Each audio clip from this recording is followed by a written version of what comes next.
This question is about forces on charged particles. A charged particle is situated in a field of force. Deduce the nature of the force field. Is it magnetic, electric, or gravitational? When the force is along the direction of the field regardless of charge and velocity, is independent of the velocity of the particle, but depends on the charge, depends on the velocity of the particle and its charge. So if we think about the force acting on charges, we have gravitational force, we have magnetic force, we have a magnetic force, and we have electrical force. And each one has their own associated relationship. mg if it's gravitational, bqv sine theta for magnetic force,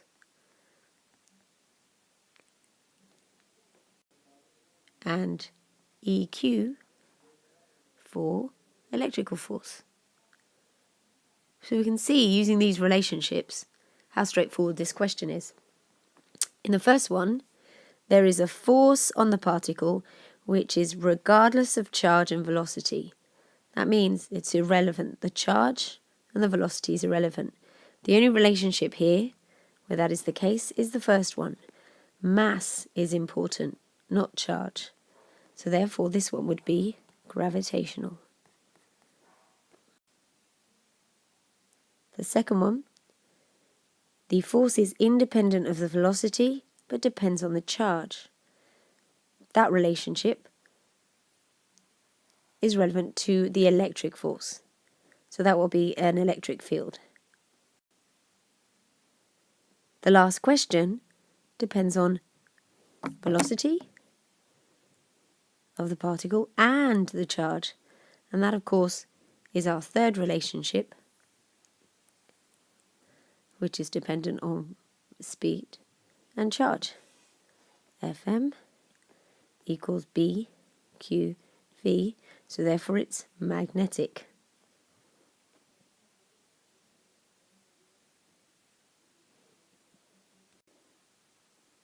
Now this is a very long question, but each individual section should be quite straightforward, although you will find that it quite hard at this stage because you're not used to mixing topics up together. The electron enters an electric field like this, a uniform field. The electric field outside of the region may be assumed to be zero, so it's telling you that you can disregard anything outside there. The potential difference between the plates is 95, and their separation is 2.2. As the electron enters the region of the field, it is travelling parallel to the plates. So you can see it coming in this way. Okay, so you should do either something like that or that, depending on the force it feels, which is the first question. On the diagram above, draw an arrow at P to show the direction of the force acting in the electric field. Okay, so we have our electron going this way. Now we have a positive plate here, and this is an electron, so it's going to feel an attraction. So the force acting will be upwards there. So you should have a nice straight line pointing up at P. Calculate the force on an electron. Now I'm going to do a quick review session of electric fields. There were two types of electric fields that we looked at. We looked at the radial field and we looked at a uniform field. And these two had two separate relationships. The radial field had force lines that acted in this kind of arrangement. This would be, assuming this is a negative charge. And a plate had uniform lines which were equidistant.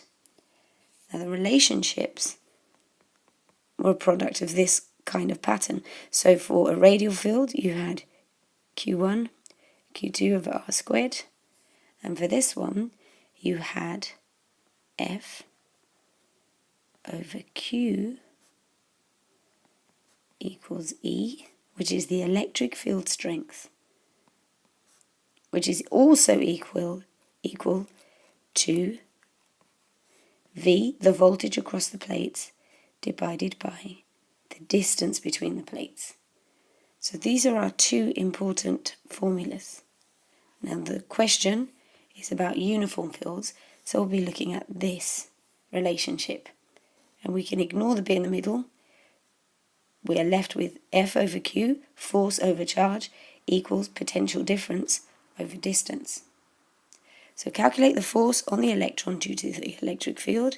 You have F over Q equals V over D.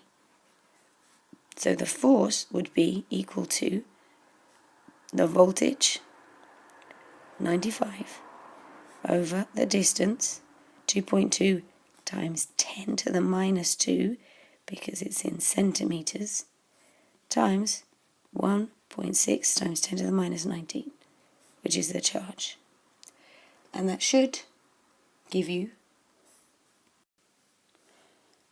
6.9 times 10 to the minus 16 newtons. Please remember to use units. The next question, what is the time of flight to cross the plates? Now here we have a distance of 12 centimeters. The velocity of the electron is 2.7 times 10 to the 7, and so therefore you can work out the velocity by just calculating an average speed. Distance over time would give us that speed, so 12 times 10 to the minus 2, because it's in centimeters, over 2.7 times 10 to the 7, okay, which would give us 4.4 times 10 to the minus 9.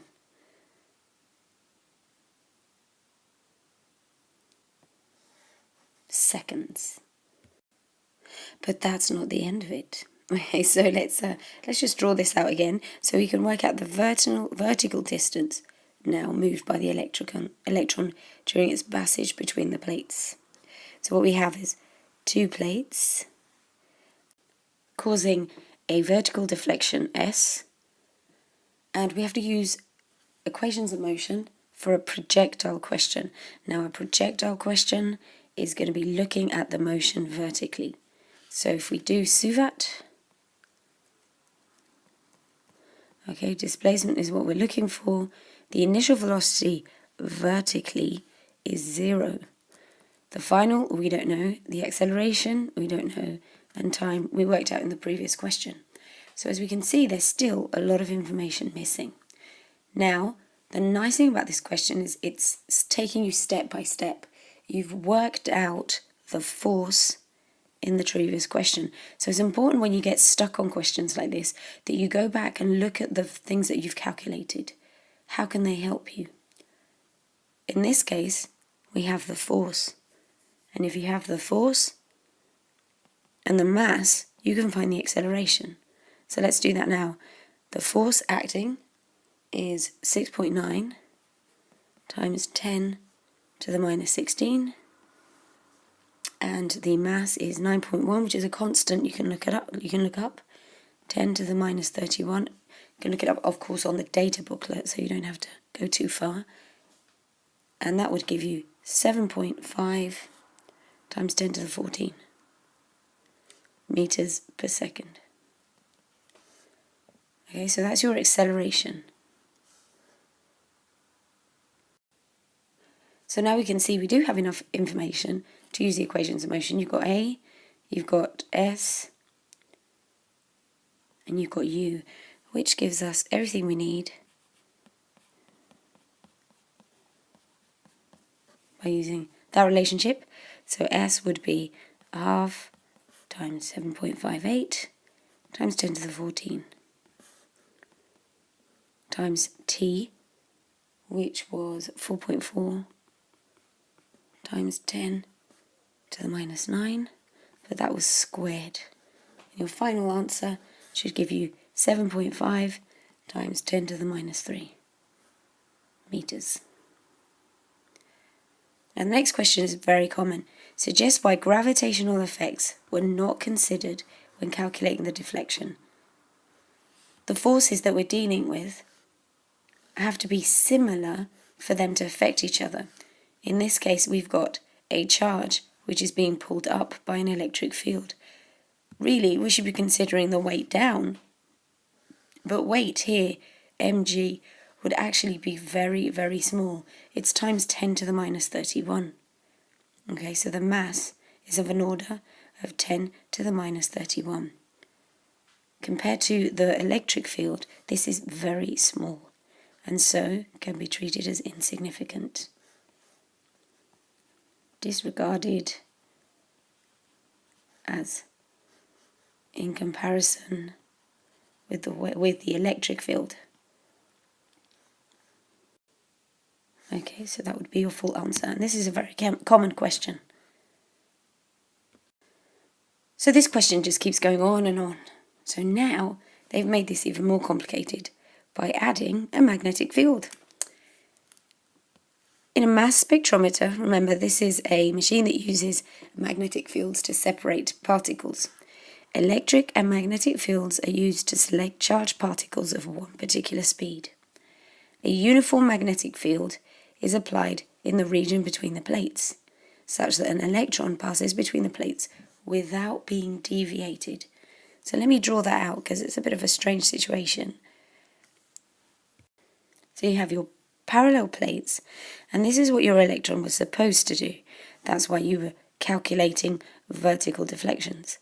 But now that it's telling you that because of a magnetic field, which I'll draw here, the charge is now undeflected. It's continuing in a straight line. So that must be because it feels a force down to balance the force up due to the electric field. So you have a force due to the electric field and a force due to the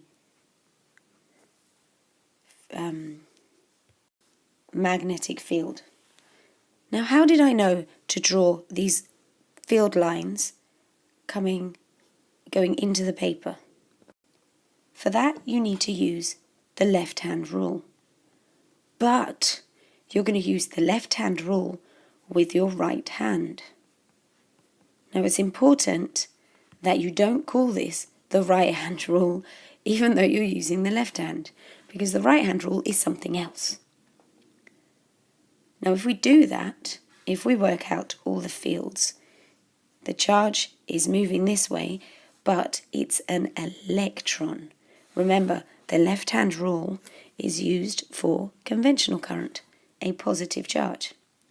So if we do the reverse and we work it out for the electron, you will work out backwards using the force down, which you figured out from the balance situation, and use the current moving in this direction. You should end up with the answer into the paper. So if we look at the question and the marks allocated, you would get 1 mark for saying force acting downwards, and using the left-hand rule for an electron, the magnetic field is acting into the paper. So now we need to determine the magnitude. So as you can see here, we have F equals BQV, 6.9 times 10 to the minus 16 from a previous question, because it balances the up force. If you remember, here, if that force equals that force, then we know the magnitude of the magnetic force, and you rearrange to give a field strength of 1.6 times 10 to the minus 4 Tesla. Sure, that's clear enough. There you go. And finally, part G. So if we consider the particle undeflected like that, it asks what would happen if this particle was going faster. Well, if the particle was going faster, then our magnetic field would be the only one affected. Because remember, it's the only one whose relationship has a V in it. So, if it goes faster, this force downwards would be bigger. And so, therefore, the deflection would be greater in this direction, down. Then it asks, what would happen if this was a positive charge? Well, you'd have to go right back to the beginning of the question, because everything would be very different. Our initial deflection would now not be towards 95 volts, the positive 95. It would be in the opposite direction, because now this would be positive. So it would be attracted to this plate, and so that force would be down. This time, you could use the left-hand rule, because we're dealing with conventional charges and current, and you would find that your B, your F, due to the magnetic field, was still equal to the electric field, but this time they were reversed. The outcome would be the same. It would continue in a straight line because these two are balanced. And finally, we finish this question.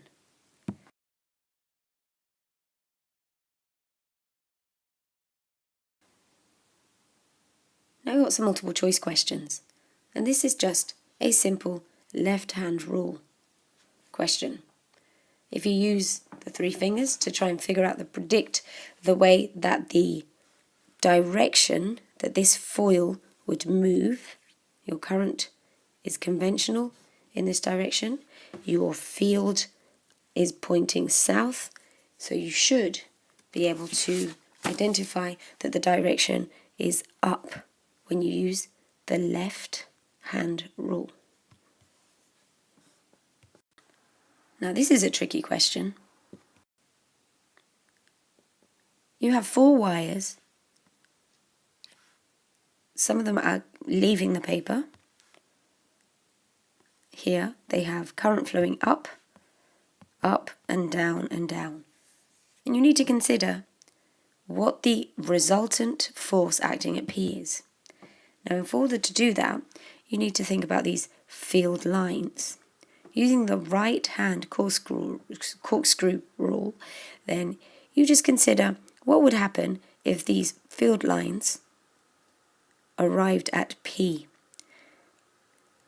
They would either act clockwise or anti-clockwise. So I'm going to draw those in to make things easier. And I'll show you on this one so you can see what I'm doing.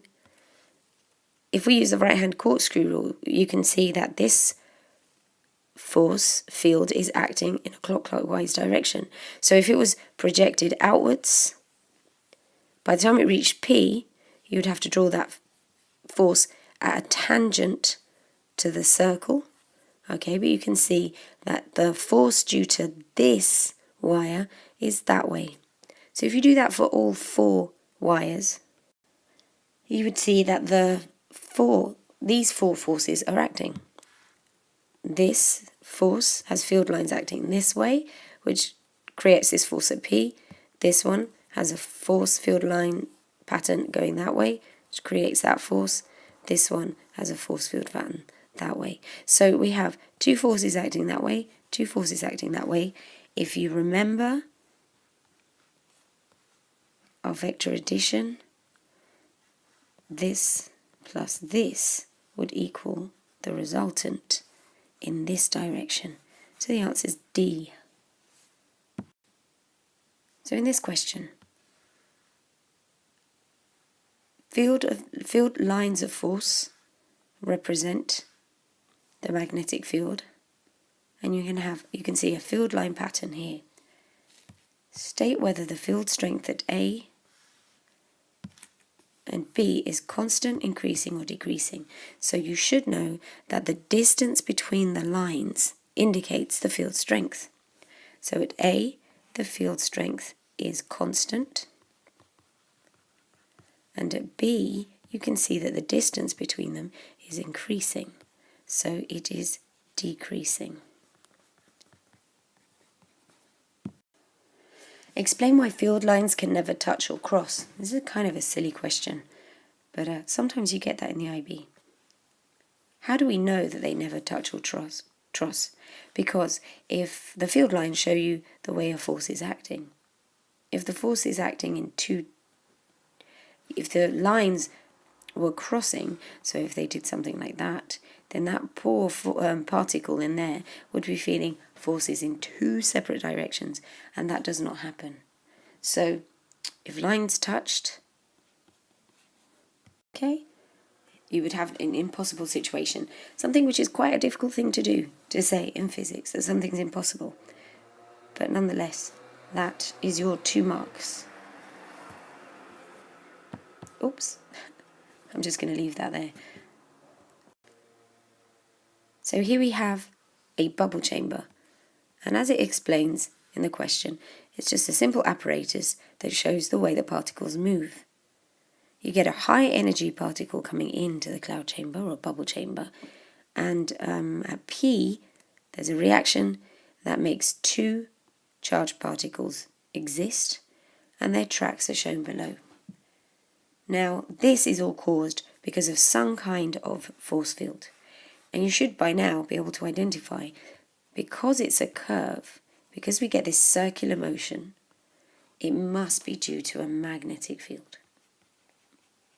If it was electric, you would have a deflection that way or that way, but never this curving stuff.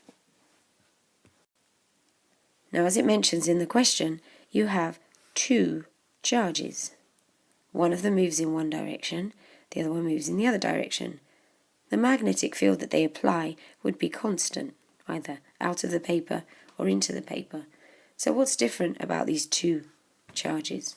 Well, FBQV, that stays the same because it's the same magnetic field. It must be that the charge is different, and that's what it is. You have a plus and a minus. The third one, also quite a common and easy question. The path is a spiral. It should be a circle because the force is constant. However, something must be decreasing because its motion is becoming smaller, per se. The radius of that circle it's moving is becoming smaller. So if we look at our relationship, the magnetic field's not changing again, the charge is not changing, the speed of the particle is decreasing. And it's decreasing because there's probably other particles in here. It's in a bubble chamber, so there's some liquid. So there's collisions, it loses energy. Okay, so as it loses energy, it loses kinetic energy and it loses speed. So energy lost.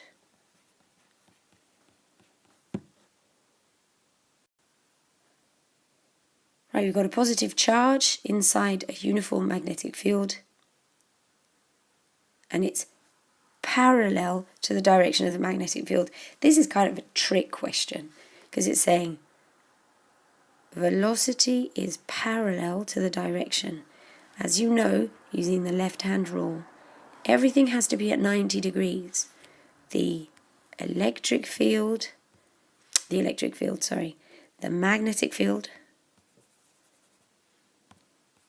must be at 90 degrees to the current, which will end up being 90 degrees to the force. So if it's parallel, there's 0 force. Another way of looking at it is BQV. This sign part would actually have to be used, and this would give you a 0. So the answer to that question is A.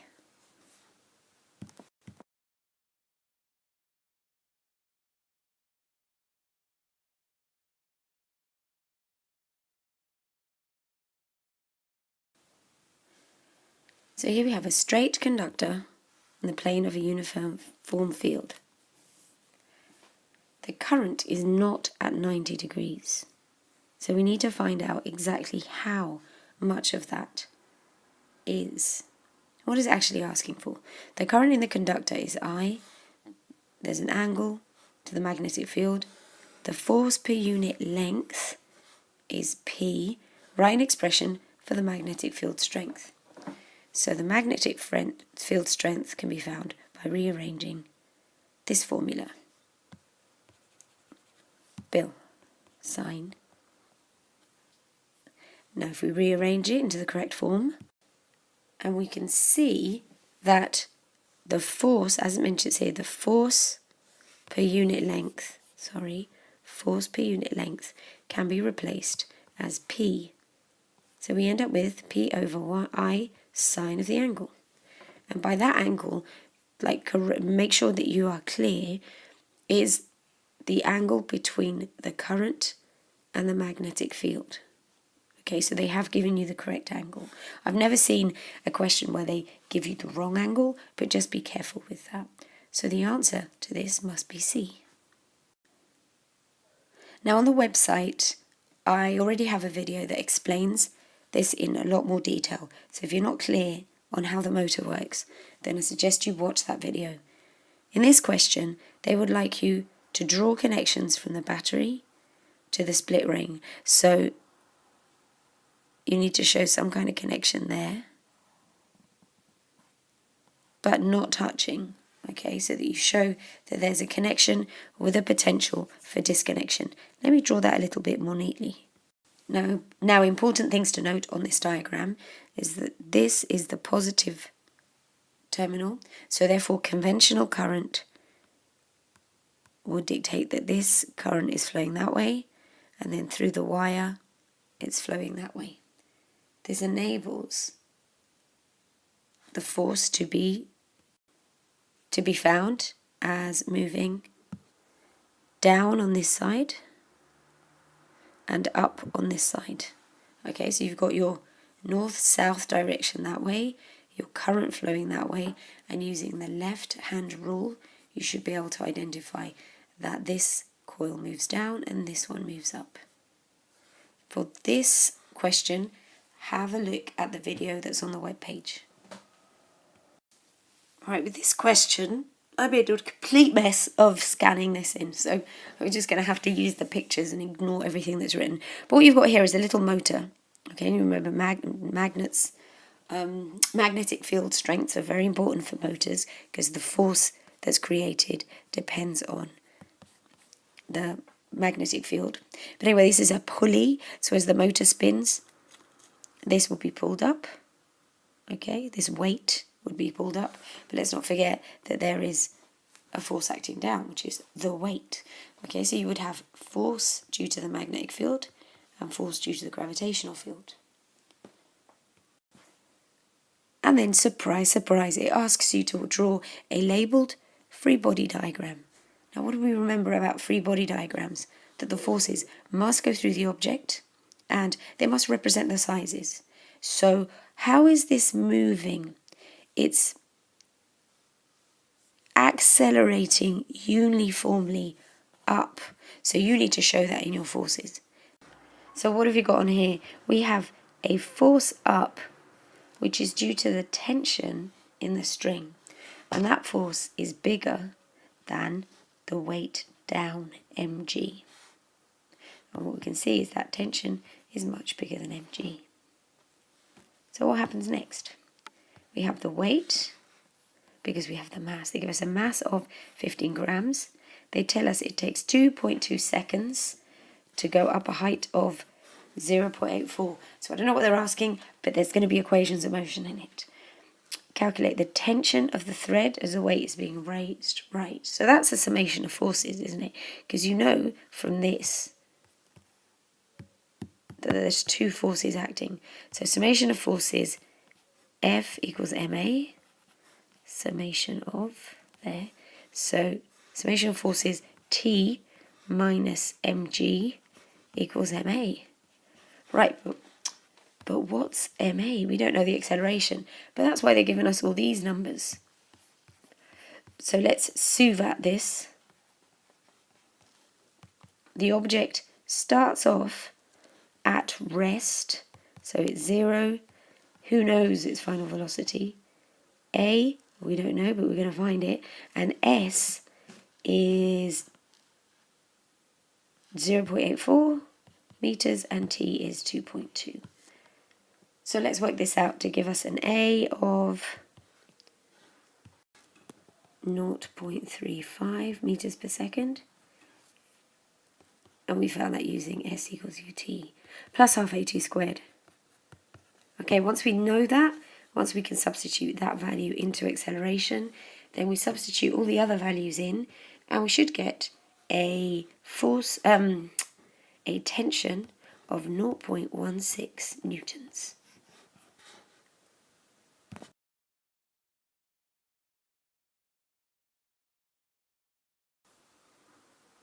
So we have a solenoid. Which one of the following diagrams best represents the magnetic field pattern due to an electric current? So this is something you're just going to have to remember off by heart. We have the same magnetic field pattern that we would expect around a bar magnet. Okay, so north and south. So that's on the outside. Which one of these would represent what's happening inside? Well, it's inside the coil, you have a uniform magnetic field. And it would only start changing as you move away from the center. So this one's okay, but these are still uniform. You wouldn't expect that because we're moving away from the magnetic field. These two are utter nonsense because you wouldn't get a change inside the coil. So the answer is A.